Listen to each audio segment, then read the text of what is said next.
નમસ્કાર વિદ્યાર્થી મિત્રો, કેમ છો? આનંદ મંગલ ને? ઓકે, સરસ. ચાલો હવે છેલ્લા લેક્ચરમાં તમે શું શીખેલા? અરે ભાઈ, પોલિમરની બનાવટ પ્રક્રિયાઓ હતી બધી. સહપોલિમર, કોપોલિમરની જે બનાવટ તમે શીખેલા, બેકેલાઇટ છે, મેલામાઇન છે, વગેરે વગેરે, બરાબર? એ તો શીખી લીધા. પછી રબરની દુનિયા તમે પૂરી કરી. રબર, કુદરતી રબર, વલ્કેનાઇઝ રબર, સંશ્લેષિત રબર, એની બધી તમે જાણકારી મેળવી લીધી છે. અને આપણે એમ કીધું કે ભાઈ હવે લગભગ સ્ટેશને ગાડી પહોંચવા આવી ગયેલી છે. એટલે આજના પ્રશ્નો જે તમે શીખવાના છો એમાં પાઠ્યપુસ્તકમાં બહુ જ થોડુંક આમ છાંટ મારે ને, આમ થોડી આમ છાંટ મારી છે, બરાબર? તને છાંટ મારી એટલે અંદાજ નહીં હોય. વર્ષો પહેલા એવું હતું કે કોઈ પણ વ્યક્તિ એક્સપાયર થઈ જાય તો એની અંતિમ ક્રિયા માટે સ્મશાને જાય, બરાબર? તો સ્મશાને ગયા પછી પાછા આવે. અત્યારે તો સુવિધા છે, કોઈ ગયા હોય જેને ખ્યાલ હોય તો ત્યાં આગળ પાણીની સુવિધા હોય એટલે હાથ પગ ધોઈ નાખે. ગામડામાં તો નાહીને જ પાછા આવે ત્યાં આગળ. અને ઘણા તમારા મારા જેવા હોય, પાછા આવે તો ઘરમાં ન દાખલ થશે એમને ન આવે એટલે શું કે પાણી લઈને આવે અને પાણીથી આમ છાંટ મારી દે એટલે પવિત્ર થઈ ગયા.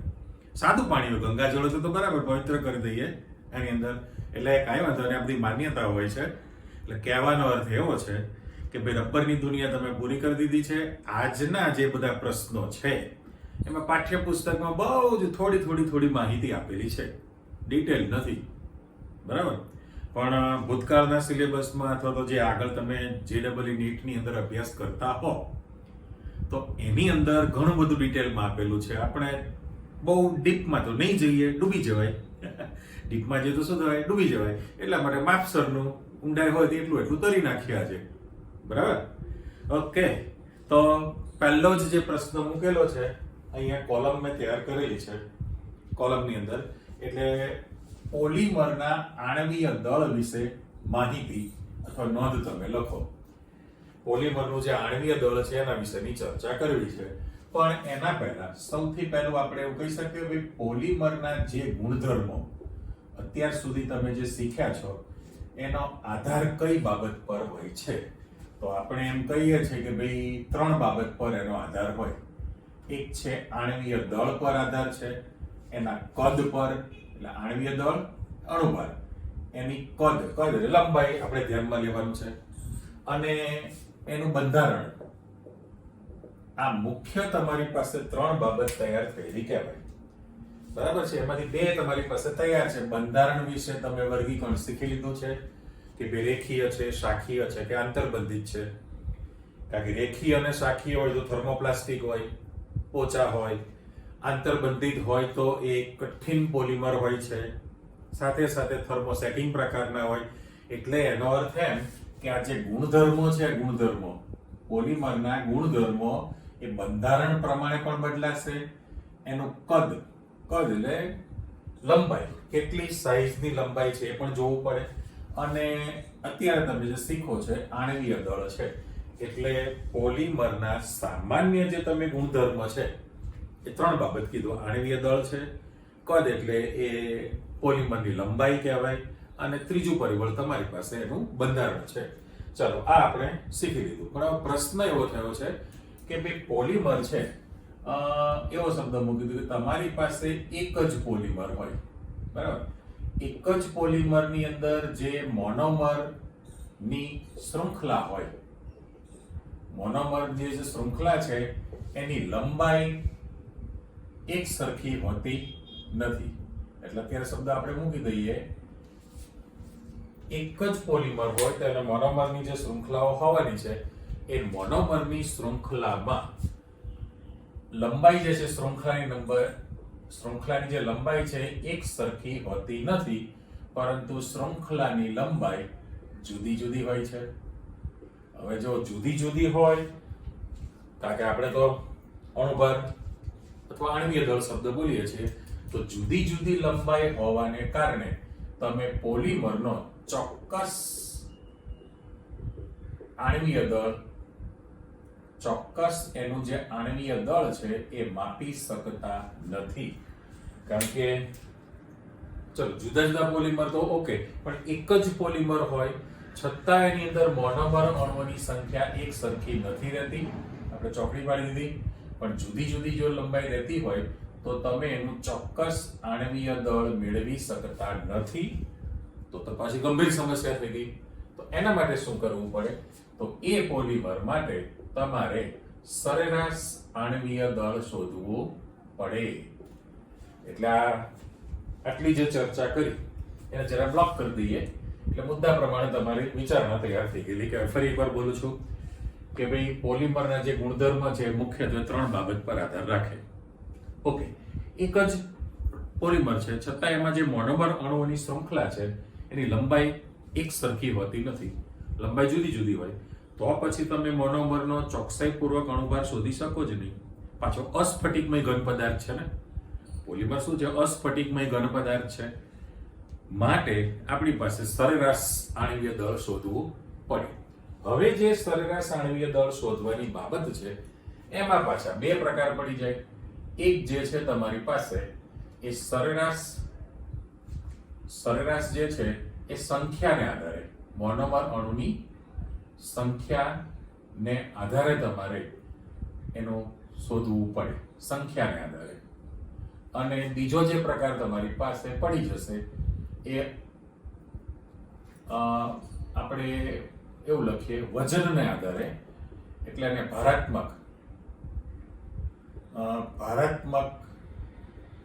ગુણધર્મ ને આધારે. ચાલો મેં આ રીતે તમને શબ્દ મૂકી દીધું, સંખ્યાને આધારે અને ભારાત્મક, અથવા તો તમે વજન શબ્દ પણ મૂકી દો ને. ભાર એટલે વજન છે, એટલે બેમાંથી કોઈ પણ શબ્દ તમે વાપરી શકો. તો સરેરાશ જે તમે લેવાનો છે એ સંખ્યાને આધારે, મોનોમર અણુની સંખ્યાને આધારે લઈ શકાય. ચલો એ સાથે સાથે એવું પણ મૂકી દઈએ, જો તમે સંખ્યાને આધારે અણુભાર શોધતા હોય તો મોલેક્યુલર વેઇટ એટલે કેપિટલ M છે, અહીંયા સ્મોલ n લખીએ એટલે નંબર છે સંખ્યા, અને બાર મૂકી દો એટલે બાર એટલે સરેરાશ શબ્દ થઈ ગયો મેથ્સની ભાષામાં, એટલે વંચાય mn બાર.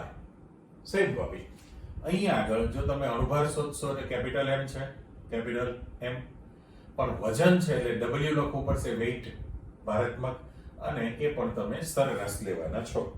એટલે કહેવાનો અર્થ એવો થયો કે તમારે પોલિમરનું સરેરાશ જે આણ્વીય દળ શોધવાનું હોય એમાં પણ પાછા 2 પ્રકાર પડી ગયા. એક તો મોનોમર અણુની સંખ્યાને આધારે પણ તમે શોધી શકશો, અથવા તો તમે બીજો જે પ્રકાર કહો છો એ વજનને આધારે અથવા ભારાત્મક માહિતીને આધારે પણ શોધી શકાય.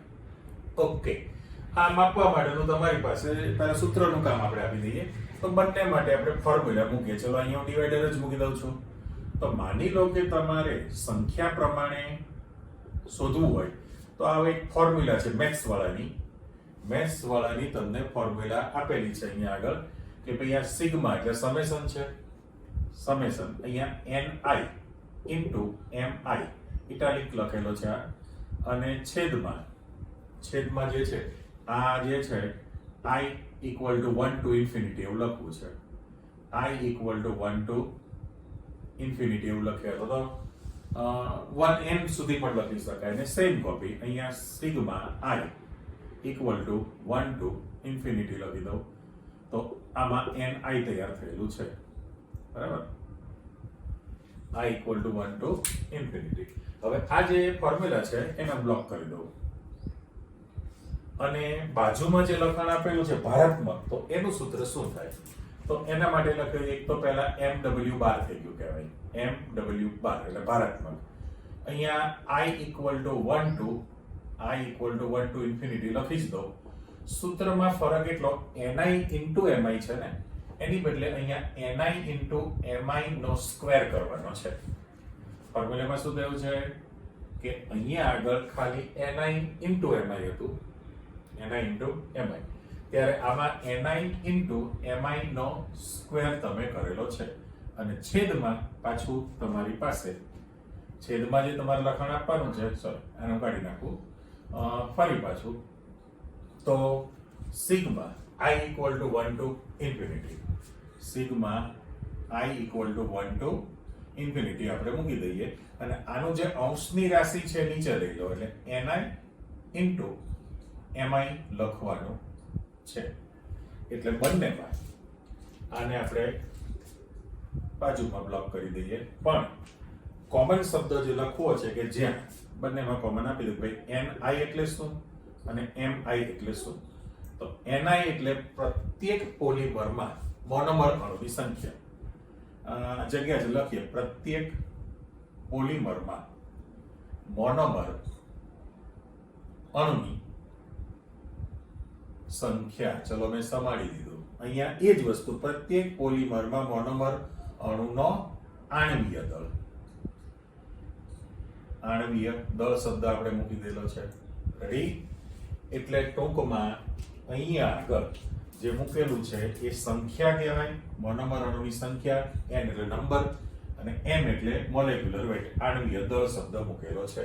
એટલે જાણકારી માટે આપણે સૂત્ર મૂકેલું છે કે ભાઈ આની અંદર જે ફોર્મ્યુલા આપેલી છે એના પરથી જો તમને સંખ્યા ખબર હોય, સંખ્યા જાણતા હો અને એનું આણ્વીય દળ પણ તમે જાણતા હો તો તમે સરેરાશ આણ્વીય દળ શોધી શકો. પણ હવે પ્રશ્ન થયો કે ભાઈ mi એટલે શું? તો mi જે છે એ તમારી પાસે એક મોનોમરનું આણ્વીય દળ કહેવાય. શબ્દ શું કીધો છે મેં? એક મોનોમરનું આણ્વીય દળ તૈયાર થયેલું કહેવાય. પ્રત્યેક પોલિમરમાં રહેલા એક મોનોમરનું આણ્વીય દળ છે. એટલે મારે અહીંથી આ શબ્દ કાઢી નાખવો પડે, બે જ વખતે ટપકા રાખવું. ફરી પ્રત્યેક પોલિમરમાં રહેલા એક મોનોમરનું આણ્વીય દળ છે અને પેલું મોનોમર અણુની સંખ્યા શબ્દ તૈયાર થઈ ગયેલો છે. હવે પાછો પ્રશ્ન તૈયાર થાય કે ભાઈ માપવાનું કઈ રીતે? તો ઘણી બધી પદ્ધતિઓ. અત્યારે તો માત્ર એવું કહી શકાય કે ભાઈ આ માપન કરવા માટે તમારી પાસે આધુનિક પદ્ધતિઓ. આધુનિક પદ્ધતિની અંદર કઈ ઉપયોગમાં લેવામાં આવે છે? તો પ્રકાશ નિખેરણ. હવે પ્યોર ગુજરાતી લખ્યું છે ને, પ્રકાશ નિખેરણ, લાઇટ સ્કેટરિંગ. લાઇટ સ્કેટરિંગ છે. પછી બીજો શબ્દ તમારી પાસે ઇંગ્લિશ ઉચ્ચાર ગુજરાતી ક્રોમેટોગ્રાફી છે, આપણે પૃષ્ઠ રસાયણમાં ભણી લીધેલું છે. આ બે તો મેઇન અગત્યની. અને સાથે સાથે ultra centrifuge. Ultra centrifugation, ultra centrifuge પદ્ધતિથી પણ તમે માપી શકો. એટલે કહેવાનો અર્થ એવો કે ભાઈ આધુનિક જે પદ્ધતિ છે, હવે ક્રોમેટોગ્રાફી રાસાયણિક પદ્ધતિ કહેવાય ને, આ પ્રકાશ સ્કેટરિંગ, લાઇટ સ્કેટરિંગ વડે છે ભૌતિક પદ્ધતિ છે.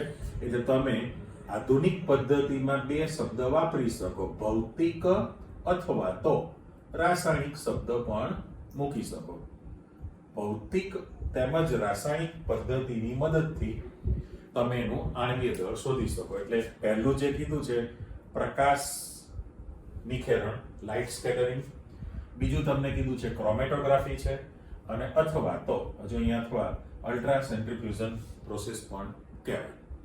આ રીતે તમે માપી શકો. હવે એક નવો વર્ડ આપણે મૂકીએ, જગ્યા છે એટલે થોડું સમજતા જઈએ. PDI એટલે શું? તો આનું ફૂલ ફોર્મ પોલી ડિસ્પર્સિટી ઇન્ડેક્સ. દરેકનો પહેલો અક્ષર તમે લઈ લીધો છે. PDI પોલી ડિસ્પર્સિટી ઇન્ડેક્સ કહેવાય. પણ PDI એટલે શું?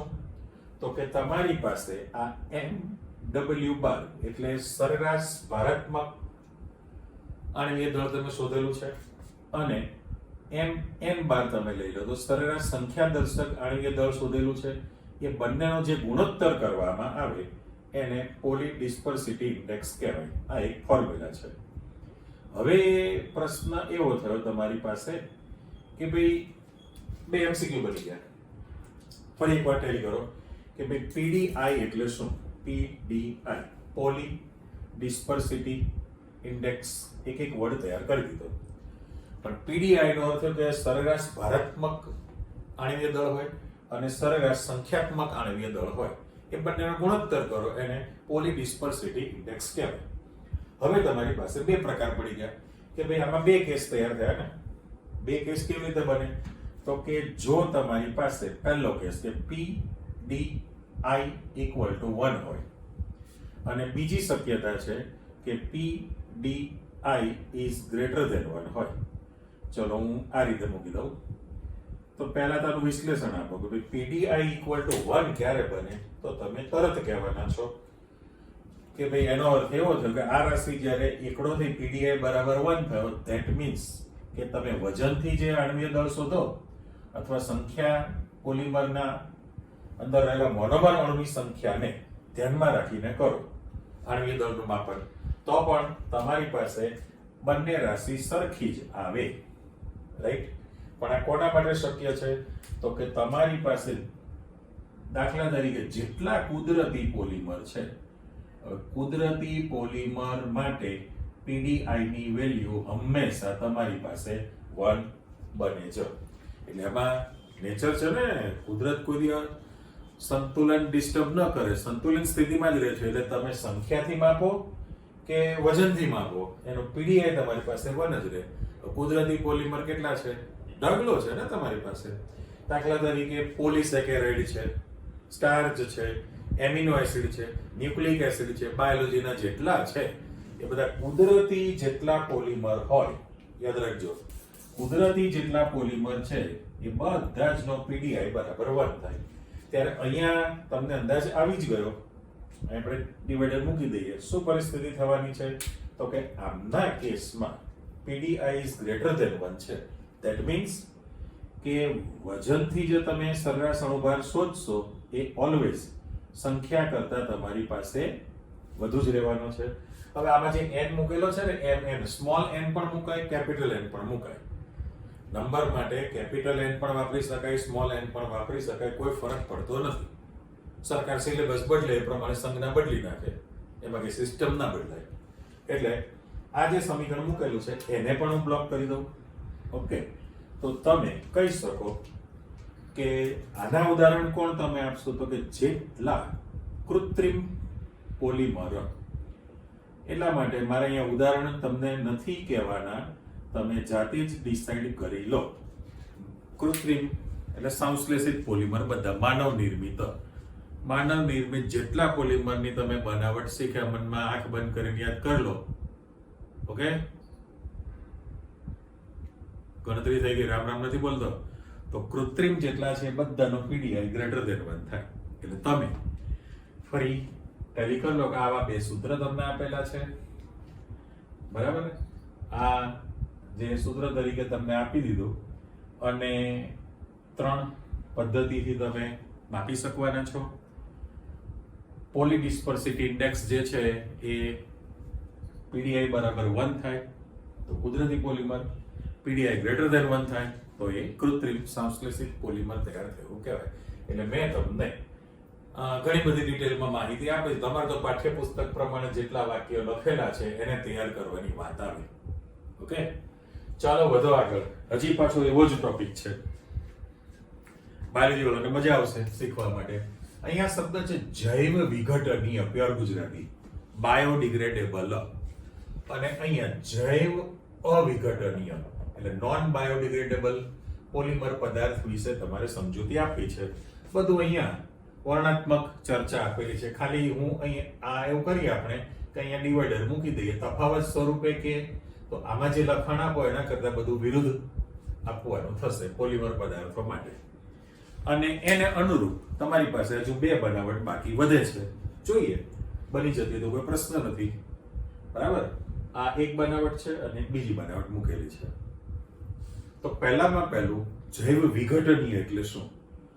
તો હવે તો તમારા મગજમાં આવી જ ગયેલું છે ભાઈ, કુદરતી પોલિમર અને માનવ સર્જિત પોલિમર, 2 પ્રકારના પોલિમર છે. ઓકે, તો જૈવ વિઘટનીય એટલે શું અને જૈવ અવિઘટનીય એટલે શું?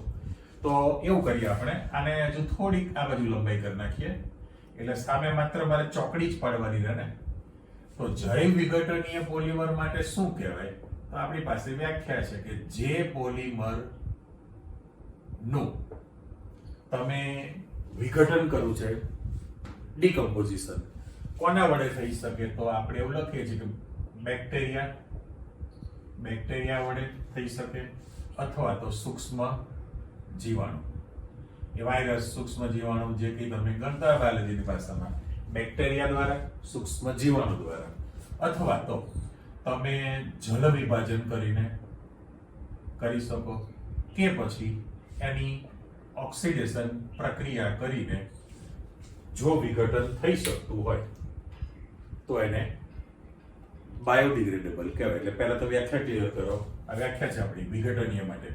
જે પોલિમરનું બેક્ટેરિયા જેવા સૂક્ષ્મ જીવાણુ વડે, એટલે ફૂગ છે, બેક્ટેરિયા છે, એવા સૂક્ષ્મ જીવાણુ વડે, અથવા તો જલ વિભાજનની પ્રક્રિયાથી કે પછી ઓક્સિડેશનની પ્રક્રિયા કરીને જો એનું વિઘટન થઈ શકતું હોય, એટલે આપણે શબ્દ મૂકી દઈએ વિઘટન થઈ શકે, તો એને જૈવ વિઘટનીય પ્રક્રિયા થઈ કહેવાય, અને એ જૈવ વિઘટનીય પોલિમર બન્યું કહેવાય. સામે માત્ર મારે એટલું જ કરી નાખવાનું છે. જૈવ અવિઘટનીય માટે ખાલી એવું લખી નાખવું કે જે પોલિમર પદાર્થનું, આ બધી જ વાર્તાને એના પર મારે ચોકડી પાડી દેવાની. એટલે ઉલટી વ્યાખ્યા લખી નાખો. જે પોલિમર પદાર્થોનું બેક્ટેરિયા જેવા સૂક્ષ્મ જીવાણુ વડે અથવા જલ વિભાજનની પ્રક્રિયાથી કે ઓક્સિડેશનની પ્રક્રિયાથી વિઘટન થઈ શકતું ન હોય તો તેને જૈવ અવિઘટનીય, નોન બાયોડિગ્રેડેબલ, અને પેલું બાયોડિગ્રેડેબલ ઇંગ્લિશ વર્ડ આપણે વાપરેલો છે.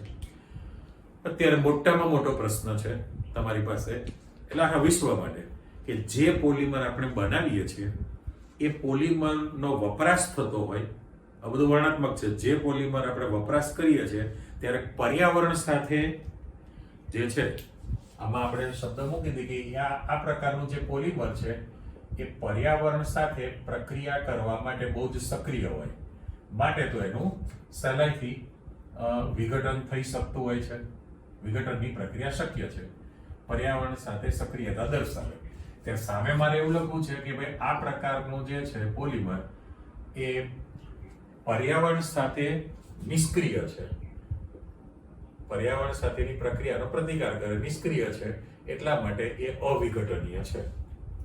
એટલે વપરાશ કરો ત્યારે પણ એનું વિઘટન થતું હોય, અથવા તો વપરાશને અંતે, હું ખાસ શબ્દ લખું છું, વપરાશ થઈ ગયા પછી વપરાશને અંતે પણ તમે એનું વિઘટન કરી શકો છો. એટલે એનો નિકાલ કરવો, નિકાલ કરવાનું સરળ છે, પર્યાવરણમાં નુકસાન ન કરે. ત્યારે આમના કેસમાં નિષ્ક્રિય છે અને વપરાશને અંતે પણ એનું વિઘટન થઈ શકતું નથી. એટલે પર્યાવરણની અંદર એનું પ્રમાણ વધતું જાય, પર્યાવરણમાં એનો નિકાલ કરવો, નિકાલ શક્ય નથી. ત્યારે આનો વપરાશને અંતે એનું વિઘટન થઈ શકતું હોય, અથવા તો તમે એને રીસાયકલિંગ, ઇંગ્લિશ વર્ડ આપણે વાપર્યો કે ફરીથી પણ એને વપરાશમાં લઈ શકાય છે, એ ફાયદાકારક કહેવાય ને. એટલે ઉદાસીનતા, એવો શબ્દ કેવો લાગે, ઉદાસીનતા ધરાવે, અને પેલું સક્રિય છે, પર્યાવરણ પ્રત્યે સક્રિય છે, વિઘટન થઈ શકે, વપરાશને અંતે પણ જે વધ્યું છે એનો નિકાલ કરવાનું સરળ થયું, એનું વિઘટન થઈ શકે. ત્યારે પેલું પર્યાવરણીય પ્રક્રિયા પ્રત્યે નિષ્ક્રિયતા દર્શાવે છે, એટલે વપરાશ દરમિયાન પણ કોઈ જાતનું વિઘટન ન થઈ શકે, વપરાશ થઈ ગયા પછી પણ નિકાલ કરવાનો અઘરું છે, અને એના કારણે ગ્લોબલ વોર્મિંગ છે અને પ્રદૂષણના પ્રશ્નો વધતા જ ગયા છે, ડિસ્પોઝ કરવાના પ્રશ્નો આવી ગયેલા છે આની અંદર. એટલે જીવસૃષ્ટિ માટે આપણે આ જો ન થઈ શકે એટલે એક જ શબ્દ મૂકી દો, જીવસૃષ્ટિ. એટલે આપણે તો જાણીએ છીએ ને સૃષ્ટિના બે પ્રકાર, વનસ્પતિ સૃષ્ટિ અને પ્રાણી સૃષ્ટિ, બે જ ગણવાના. પછી પ્રાણીમાં જળચર ને ભૂચર ને આમ તેમ બાયોલોજી બોલે અલગ છે. તો જીવ સૃષ્ટિ માટે એ બાબત ખતરનાક છે, ખતરનાક, નુકસાન કરતા, બરાબર, વિકટ પ્રશ્ન. તમારે જેટલા વિશેષણ વાપરવા એટલા વાપરી શકો. એટલે ગ્લોબલ વોર્મિંગ છે, એ બધા જે આવતા જતા હોય છે પ્રોબ્લેમ.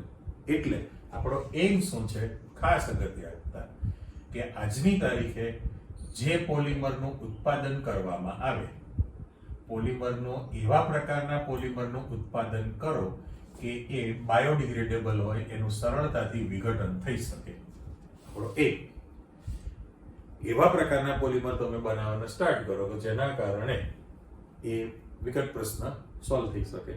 હવે આમાં જે આપણે બનાવવાના છે, જો PHBV લખેલું છે એટલે ખાલી એ જગ્યા છે તો લખી નાખ્યું PHBV. આમ એનું કદ છે એવડું છે, આપણે લખીએ છીએ નીચે.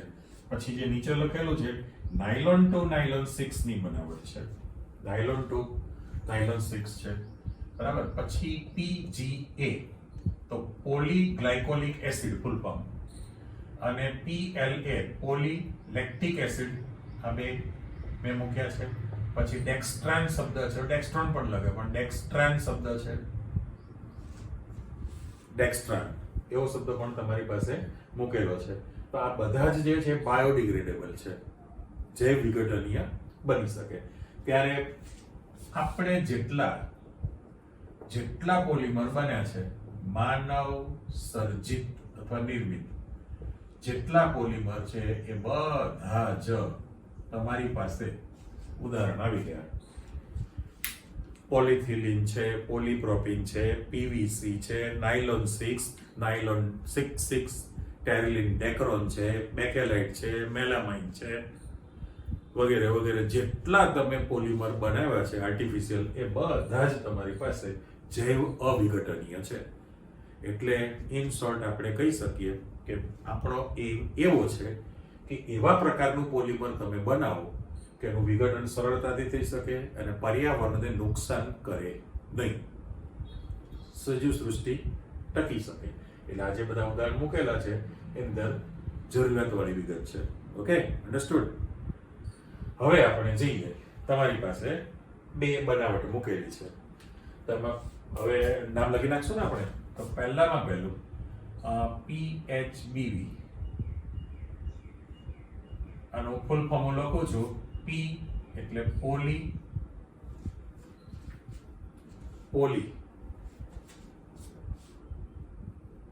હાઇડ્રોક્સી,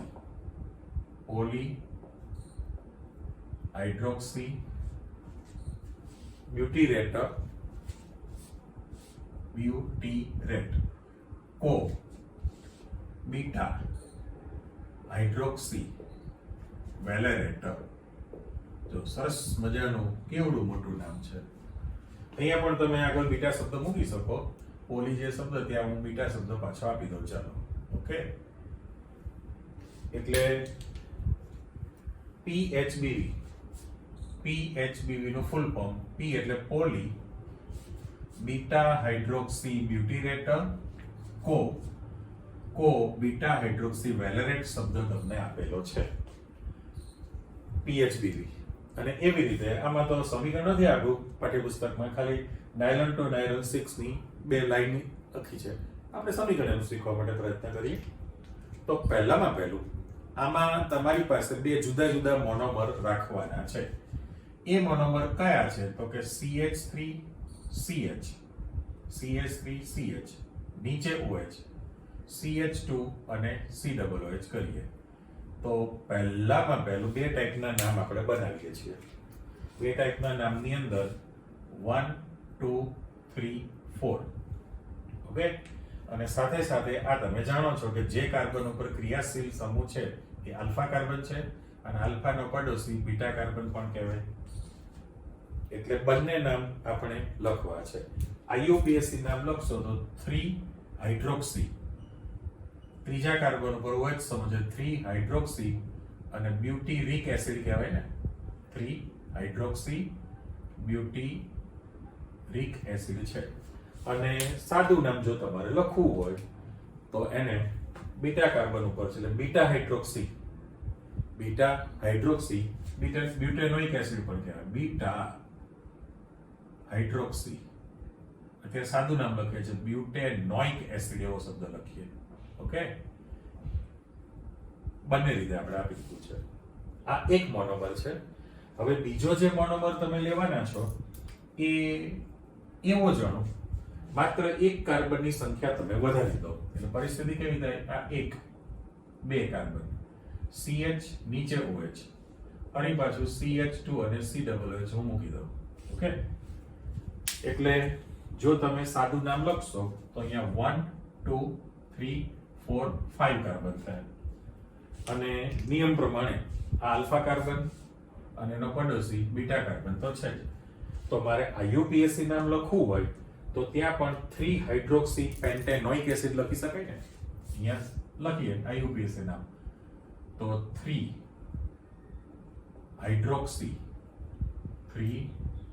હાઇડ્રોક્સી પેન્ટેનોઇક એસિડ શબ્દ તમે વાપરી શકો.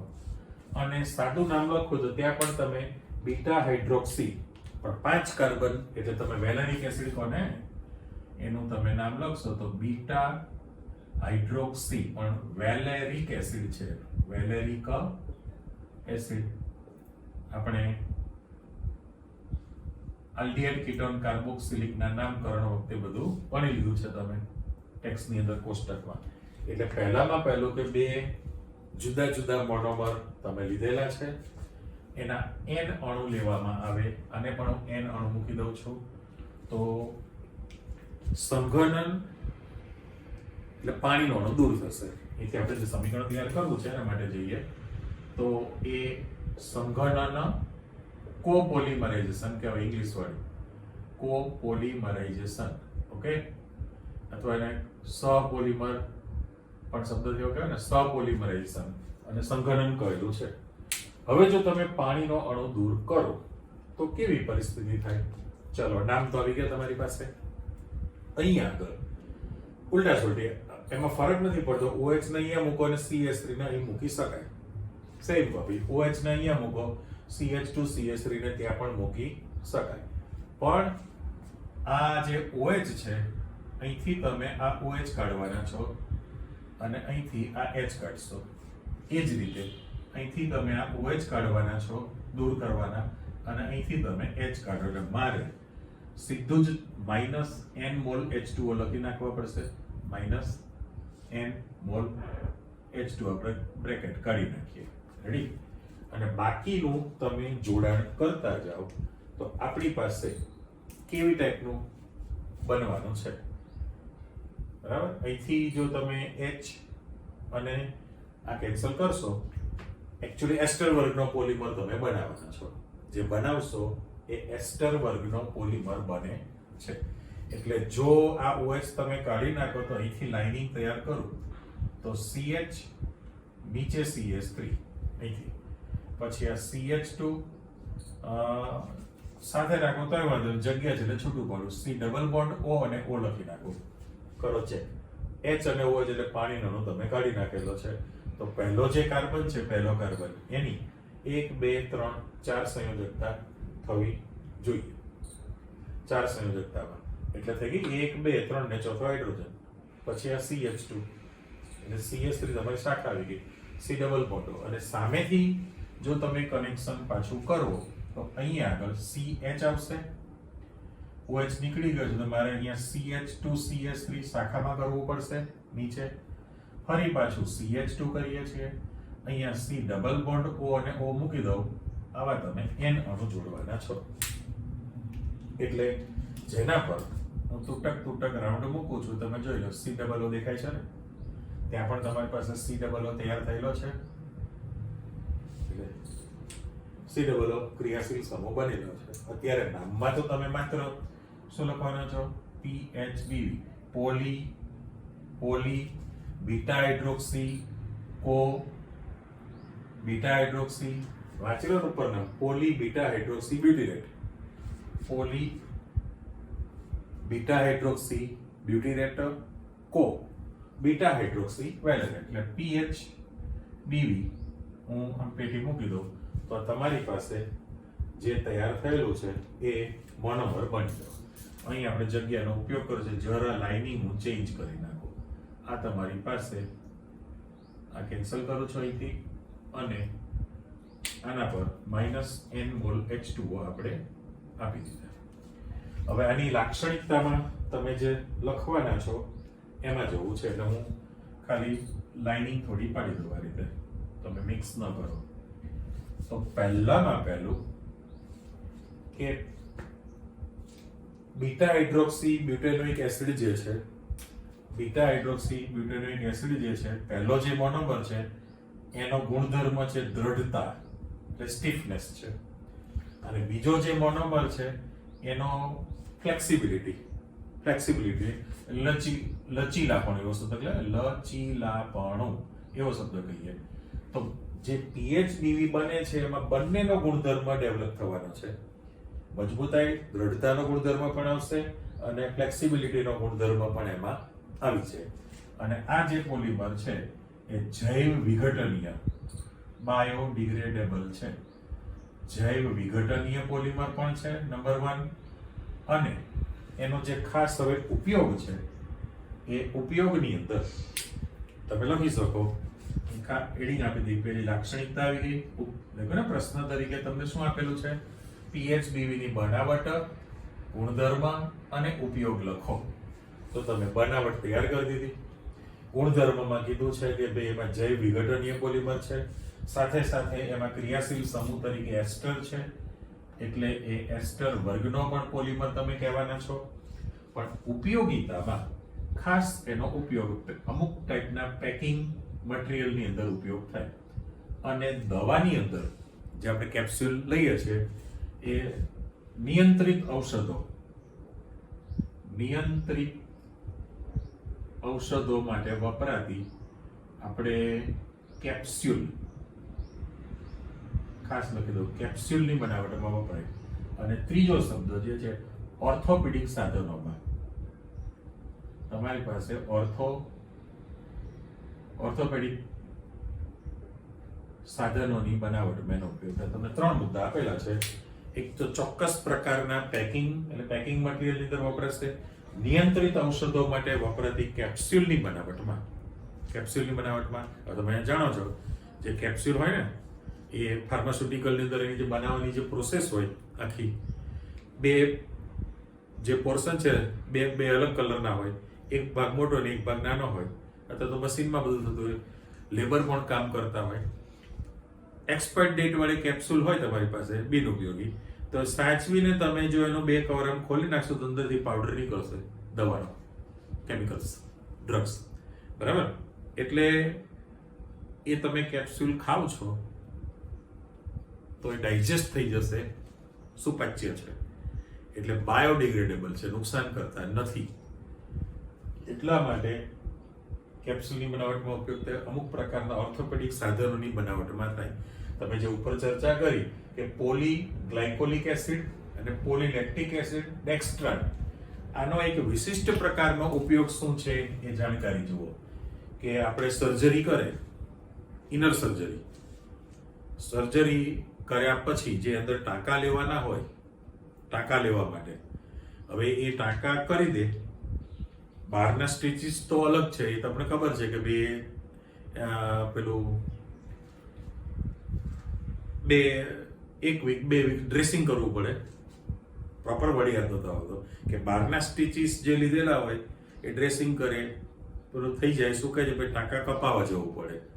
એ સાદા ટાંકા જ હોય, ફોર્સેપથી પહેલા કાતરથી કાપે અને ફોર્સેપથી ખેંચી લે ને પછી દવા લગાડી દે. ધીમે ધીમે એ પેલું રૂઝ વળી જાય. પણ સ્ટમકની અંદર અથવા ઇનર જે ઓપરેશન કરેલું છે, ઓપરેશન પછી જે સ્ટીચ લીધેલા હોય એ બાયોડિગ્રેડેબલ હોય. અને એની અંદર આ પોલીગ્લાયકોલિક એસિડ, પોલીલેક્ટિક એસિડ, ડેક્સ્ટ્રાન છે, આ જે છે નાયલોન 2 નાયલોન 6 છે, એનો ઉપયોગ એના માટે થતો હોય. એટલે એ જૈવ વિઘટનીય પોલિમર છે. ઓકે, અહીંયા તમારી પાસે જે આપેલું છે એનો પણ આપણે સમીકરણ બનાવી દઈએ. એમ પ્રશ્ન મૂક્યો છે, તમે એની પ્રક્રિયા સમીકરણ લખી શકશો પાઠ્યપુસ્તકમાં? Question mark. તમે કહો હા લખી દઈએ. તો પહેલામાં પહેલું આપણું જે એમિનો એસિડ છે, એમિનો એસિડ એટલે H2N, એટલે NH2 સમૂહ આવી ગયો, CH2 અને COOH છે.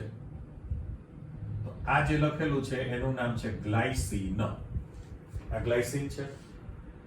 અને પ્લસ એ જ સૂત્ર કે ભાઈ H2N, પણ જે CH2 ની જે સંખ્યા છે એ તમારે લેવાના છે 5. CH2 એવા 5 લઈ લો અને પછી COOH છે, તો એનું નામ છે એમિનો કેપ્રોઇક એસિડ છે. શું છે? એમિનો કેપ્રોઇક એસિડ એનું નામ આપેલું છે. અને એની જે તમે પ્રોસેસ કરવાના છો એના માટે પાણીનો અણુ દૂર થયો એટલે સંઘનન છે અને સહપોલિમરાઇઝેશન. ચલો અહીંયા મેં ગુજરાતીમાં શબ્દ વાપરેલો છે એટલે કોપોલિમરાઇઝેશન થયેલું કહેવાય. એટલે બે જુદા જુદા પ્રકારના મોનોમરના અણુ તમે લીધેલા છે. આમાં તમે ગ્લાયસિનના n અણુ લીધેલા છે અને એમિનો કેપ્રોઇક એસિડના પણ તમે n અણુ લીધેલા છે. તો જ્યારે પ્રોસેસ થવાની છે, પાણીનો અણુ દૂર થયેલા, અહીંથી OH નીકળે, અહીંથી એક H નીકળી જાય એટલે H2O, અહીંથી પણ OH નીકળે, અહીંથી H નીકળી જાય એટલે H2O. તો -n મોલ H2O મારે લખી નાખવા પડે.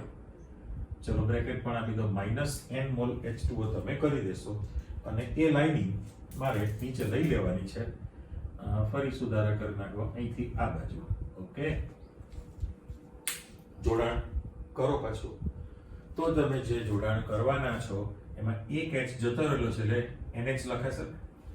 આ જે છે દાખલા તરીકે હું લખું આ NH, છૂટું પાડી લખો તો પણ વાંધો નથી. અહીંયા NH કરી દઉં અને આ લાઈનને છોડી દઈએ. પછી આ CH2, C double bond O થયું, છૂટું પાડીએ અને અહીંયા આગળ N ને H આપી દઉં. ફરી પાછું અહીંયા CH2 5 છે, ત્યાર પછી C ડબલ બોન્ડ O કરી દઉં, લાઈન છોડી દઈએ તો પાછું NH તૈયાર થવાનું ને. આવા N અણુઓ તમારી સાથે જોડાયેલા રહેવાના છે.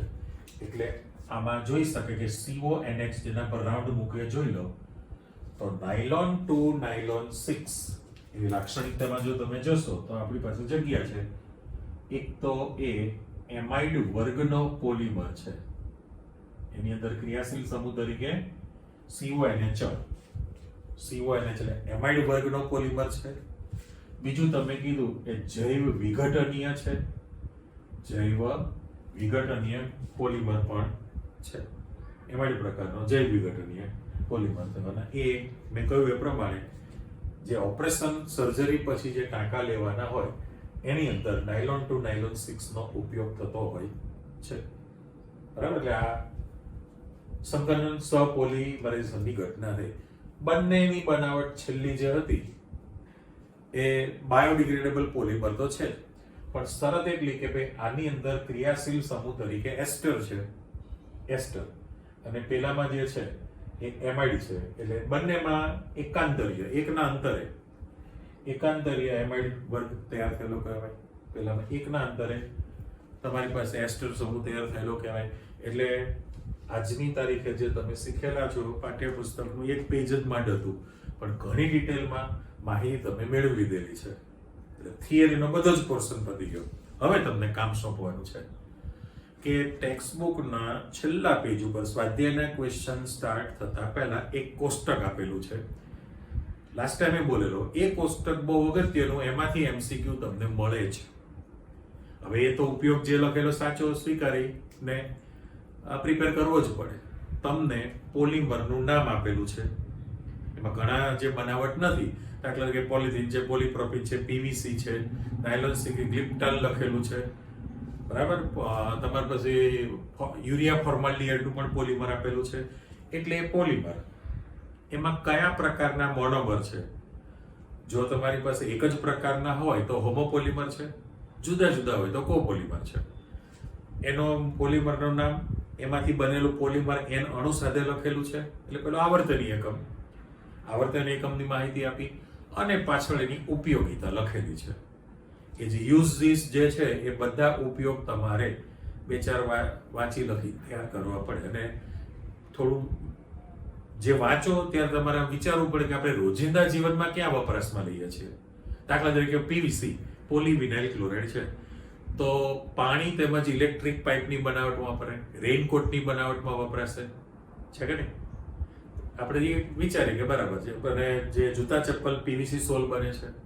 પોલિસ્ટાયરીન, તો પોલિસ્ટાયરીન છે તો રેડિયો ભલે out of date, out of station, out of date થઈ ગયેલું હતું, એની બદલે out of date, out of control, એના બદલે ફરી પાછો માર્કેટમાં આવી ગયેલો છે. તો રેડિયો, ટીવી ના કેબિનેટની બનાવટમાં વપરાતું હોય. નાયલોન છે કે ટૂથબ્રશના હેન્ડલ એના રેસા છે એની અંદર વપરાય. એટલે તમે જ્યાં જ્યાં ઉપયોગ થાય છે ભણ્યા છો એ લિસ્ટમાં તો આવી જ ગયેલું છે, પણ વધારાનું છે તમારી પાસે કોષ્ટક આપેલું છે એને તૈયાર કરી નાખવાનો, એમાંથી પાછો પ્રશ્ન પૂછાતો રહેતો હોય છે. ઓકે, અને એક્સરસાઇઝમાં જે ક્વેશ્ચન આપેલા છે એ બધા આપણી ચર્ચા આવી ગયેલી છે અને ખાલી પ્રશ્ન તરીકે મૂકેલા છે. હવે તમને શું કે થર્મોપ્લાસ્ટિક થર્મોસેટિંગ વચ્ચેનો તફાવત શું, તો આપણે ભણ્યા છીએ. આ બાયોડિગ્રેડેબલ નોન બાયોડિગ્રેડેબલ એનો તફાવત તમારી પાસે આવી જાય. સહપોલિમર અને સમપોલિમરનો તફાવત તમારી પાસે આવી ગયેલો છે. એટલે કોઈ જ વસ્તુ નવી નથી, ટેક્સ્ટમાં જે તમે અભ્યાસ કરેલો છે એ પ્રશ્ન તરીકે પાછળ મૂકેલો છે. બરાબર? એટલે એ તમારે ફરજમાં આવે છે, વાંચી લખીને તૈયાર કરી નાખવાનું છે. એટલે આપણું પ્રકરણ પૂરું થઈ ગયું છે. નેક્સ્ટ ટાઈમ નવા ટોપિક સાથે ભેગા થઈશું. બરાબર? આવજો. બાય.